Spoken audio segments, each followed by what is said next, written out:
সেনাপ্রধান ওয়াকারুজ্জামান পরিষ্কারভাবে বলেছেন যে তারা ডক্টর ইউনূস সরকারকে জানিয়ে এসেছেন, অন্তর্বর্তীকালীন সরকারকে জানিয়ে এসেছেন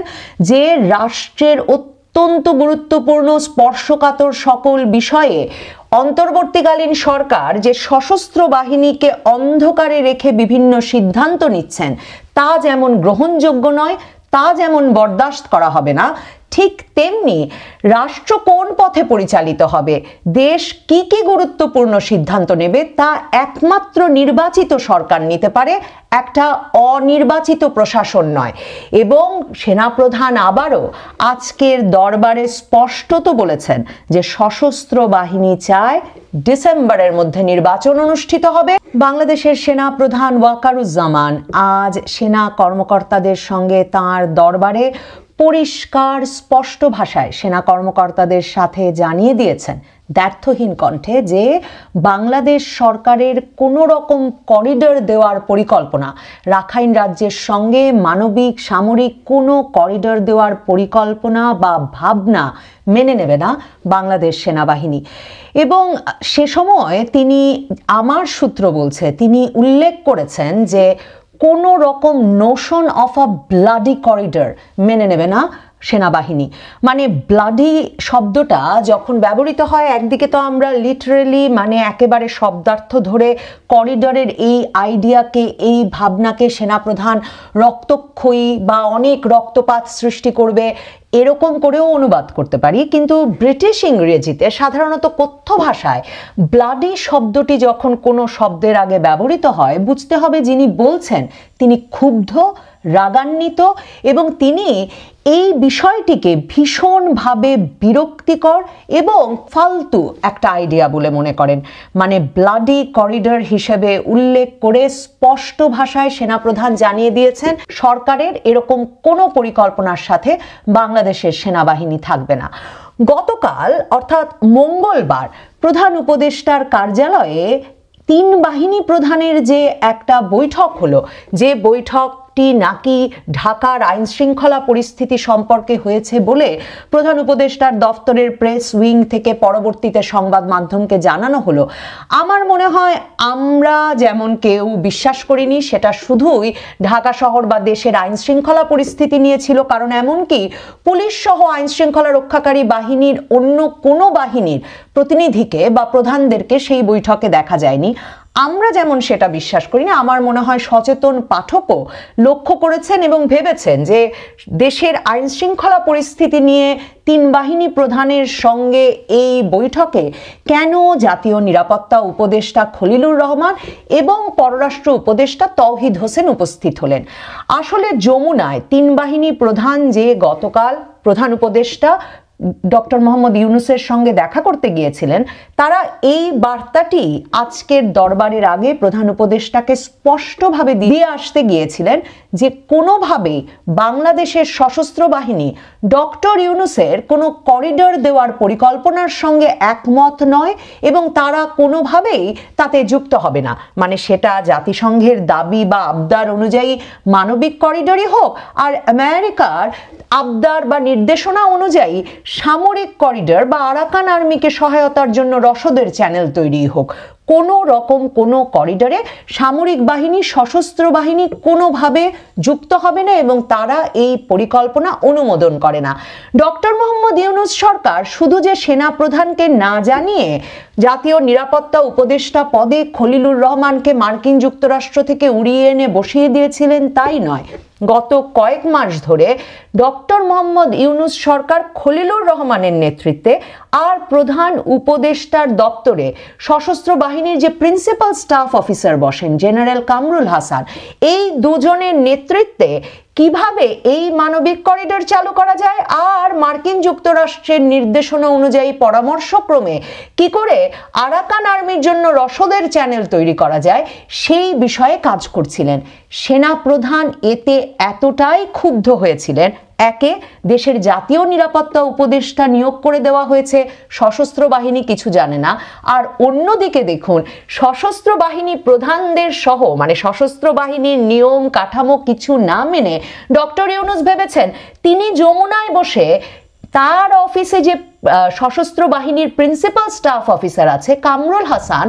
তাকে দিয়ে আর খলিলুর রহমানকে দিয়ে সশস্ত্র বাহিনীর একটি অংশকে ব্যবহার করে সামরিক করিডোর খুলে দেবেন মার্কিন যুক্তরাষ্ট্রের নির্দেশনায়। তিন বাহিনী প্রধান গিয়ে গতকাল স্পষ্টত বলে এসেছেন এসব পরিকল্পনা বা এসব কাজ সশস্ত্র বাহিনীতে খলিলুর রহমান কিংবা ডক্টর ইউনূসের নাক গলানো বরদাস্ত করা হবে না। এই বিষয়টি নিয়েও যে আজ দরবারে আলাপ হয়েছে কিংবা সেনাপ্রধান তার সেনা কর্মকর্তাদের সরাসরি ইঙ্গিত দিতে চেয়েছেন, সেটা পরিষ্কার হয় সেনাপ্রধানের একটা মন্তব্যে। সেনাপ্রধান স্পষ্ট করে বলেন যে বড় বড় সিদ্ধান্ত এই অন্তর্বর্তীকালীন সরকার নিয়ে ফেলছে সশস্ত্র বাহিনীকে, আর্মড ফোর্সেসকে ডার্কে রেখে, অন্ধকারে রেখে, এটা বরদাস্ত করা হবে না। এবং অন্যদিকে মনে রাখতে হবে একমাত্র নির্বাচিত সরকারই আসলে দেশ বা রাষ্ট্র কোন পথে যাবে তা নির্ধারণ করতে পারে, একটা অনির্বাচিত সরকার নয়। সশস্ত্র বাহিনীর ভেতরে যে কানাঘুষা চলছিল সে বিষয়ে স্পষ্ট বার্তা দিয়ে দিতে চেয়েছেন আজকের দরবারে সেনাপ্রধান। তার প্রমাণ সেনাপ্রধান ওয়াকারুজ্জামান পরিষ্কারভাবে বলেছেন যে তারা ডক্টর ইউনূস সরকারকে জানিয়ে এসেছেন, অন্তর্বর্তীকালীন সরকারকে জানিয়ে এসেছেন যে রাষ্ট্রের অত্যন্ত গুরুত্বপূর্ণ স্পর্শকাতর সকল বিষয়ে অন্তর্বর্তীকালীন সরকার যে সশস্ত্র বাহিনীকে অন্ধকারে রেখে বিভিন্ন সিদ্ধান্ত নিচ্ছেন তা যেমন গ্রহণযোগ্য নয়, তা যেমন বরদাস্ত করা হবে না, ঠিক তেমনি রাষ্ট্র কোন পথে পরিচালিত হবে, দেশ কি কি গুরুত্বপূর্ণ সিদ্ধান্ত নেবে তা একমাত্র নির্বাচিত সরকার নিতে পারে, একটা অনির্বাচিত প্রশাসন নয়। এবং সেনাপ্রধান আবারও আজকের দরবারে স্পষ্টত বলেছেন যে সশস্ত্র বাহিনী চায় ডিসেম্বরের মধ্যে নির্বাচন অনুষ্ঠিত হবে এবং ডিসেম্বরের সেই নির্বাচনের মাধ্যমে একটি নির্বাচিত সরকার আসবার পর রাষ্ট্রের বড় বড় সিদ্ধান্তগুলো গৃহীত হবে। এই অন্তর্বর্তীকালীন সরকারের সেই এখতিয়ার নেই। দরবারে উপস্থিত সেনা কর্মকর্তারা এক স্বরে একমত হয়ে বলেন যে তারা সকলে সেনাপ্রধানের এসব সিদ্ধান্ত এবং এসব অবস্থানের সঙ্গে সম্পূর্ণত একমত। এবং দরবারে দাঁড়িয়ে একজন কর্নেল বলেন যে সেনাবাহিনী আরেকটি যে বিষয়ে উদ্বিগ্ন এবং একমত সেটা হচ্ছে বাংলাদেশের মুক্তিযুদ্ধের চেতনা সমুন্নত রাখা যাচ্ছে কিনা এবং বাংলাদেশের স্বাধীনতা সংগ্রামের যে ইতিহাস, যে ঐতিহ্য, যে মর্যাদা, সেটা যেমন কিছুতেই ক্ষুণ্ণ হতে দেওয়া যাবে না, ঠিক তেমনি জাতীয় মর্যাদা, রাষ্ট্রের মর্যাদাও যাতে কোনোভাবে ক্ষুণ্ণ না হয় সেটা যেন সশস্ত্র বাহিনী সবসময় নজরে রাখে, সে বিষয়েও সশস্ত্র বাহিনীর সকল কর্মকর্তারা একমত। এখন প্রশ্ন উঠতেই পারে এই যে স্বাধীনতা সংগ্রামের চেতনা, স্বাধীনতা সংগ্রামের লিগাসি, ধারাবাহিকতা, ঐতিহ্য সমুন্নত রাখবার বিষয়ে এই যে ঐকমত্য প্রকাশ করলেন বাংলাদেশের সেনাবাহিনীর কর্মকর্তারা, যে অঙ্গীকার তারা করলেন, সেটা কি এই কথা মাথায় রেখে যে বাংলাদেশে আসলে 9 জুনের মধ্যে একটা জুলাই ঘোষণাপত্র আসতে যাচ্ছে যার মাধ্যমে আসলে বাংলাদেশের স্বাধীনতা যুদ্ধের মাধ্যমে যে সংবিধান ঘোষিত হয়েছিল 1972 সালে, 1971 সালের স্বাধীনতার ঘোষণাপত্রের ভিত্তিতে যেই সংবিধান রচিত হয় সেই সংবিধানটিও বাতিল হতে যাচ্ছে, তারা কি সে কথা মাথায় রেখেই এই কথা বলেছেন কিনা তা অবশ্য বোঝা যায় না। তবে সেনা কর্মকর্তারা সরাসরি সেনাপ্রধানকে বলেন আপনি যা সিদ্ধান্ত নেবেন আমরা আপনার সাথে আছি, আমরা কেবলই আদেশের অপেক্ষায়। এখন প্রশ্ন থেকেই যায় কোন আদেশের অপেক্ষায় তারা আছেন। সেনাপ্রধান অবশ্য পরিষ্কার করেছেন, সেনাপ্রধান বলেছেন বিক্ষোভের নামে সহিংসতা, নৈরাজ্য, সড়কে বিশৃঙ্খলা সেসব আর সেনাবাহিনী সহ্য করবে না। সেনাপ্রধান সরাসরি বলেন অনেক হয়েছে, 30শে ডিসেম্বরের মধ্যে নির্বাচিত সরকারকে ক্ষমতা তুলে দিতে যা করার করুন এবং আমাদেরকে ব্যারাকে ফিরে যেতে দিন। এ কথা তো সেনাপ্রধান আসলে সেই ফেব্রুয়ারি মাস থেকেই বলছেন যে তিনি তার 30,000 সৈন্যকে নিয়ে দ্রুত ব্যারাকে ফিরে যেতে চান এবং তিনি চান একটা সুষ্ঠু, অবাধ, অন্তর্ভুক্তিমূলক নির্বাচন। কাজেই সেনাপ্রধান সেই জায়গা থেকে যে একটুও বিচ্যুত হননি, বরং অন্তর্বর্তীকালীন সরকার নির্বাচনকে ক্রমাগতভাবে একটা অনিশ্চয়তার দিকে ঠেলে দিয়ে আরাকান রাজ্যের সঙ্গে মানবিক করিডর, চট্টগ্রামের বন্দর দিয়ে দেওয়া, এরকম নানা কাজে যে নিজেকে ব্যস্ত রেখেছে এবং সেসব কাজ যে সশস্ত্র বাহিনী পছন্দ করছে না, সম্ভবত সেটাই খুব পরিষ্কার করে গতকাল বলে এসেছেন সেনাপ্রধান সহ 3 বাহিনী প্রধান ডক্টর মোহাম্মদ ইউনূসের মুখের ওপর। এবং সেই প্রতিক্রিয়াতেই দেখা যাচ্ছে খলিলুর রহমান, জাতীয় নিরাপত্তা উপদেষ্টা, সেনানিবাসে যখন দরবার চলছে তিনি তখন এক প্রেস কনফারেন্স করে সাংবাদিকদের ডাক দিয়ে জানাচ্ছেন যে করিডর নিয়ে নাকি কারো সঙ্গে কোনো কথা হয়নি বাংলাদেশের। খলিলুর রহমানের এই কথা আপনি বিশ্বাস করবেন কিনা আপনার ব্যাপার, কারণ মনে রাখবেন গত 4 মে বাংলাদেশ ইউনিভার্সিটি প্রফেশনালস মানে একটা ইউনিভার্সিটির আয়োজনে যখন তিনি রোহিঙ্গা সমস্যা বিষয়ক এক সেমিনারে বক্তব্য রাখছিলেন, তখন কিন্তু তিনি সরাসরি বলেছিলেন যে মানবিক করিডর নিয়ে সরকার কোনো চুক্তি স্বাক্ষর করেনি, এটি নিয়ে কেবল প্রাথমিক পর্যায়ের আলোচনা হয়েছে। তার মানে 4 মেতে জাতীয় নিরাপত্তা উপদেষ্টা বলছেন প্রাথমিক পর্যায়ের আলোচনা হয়েছে,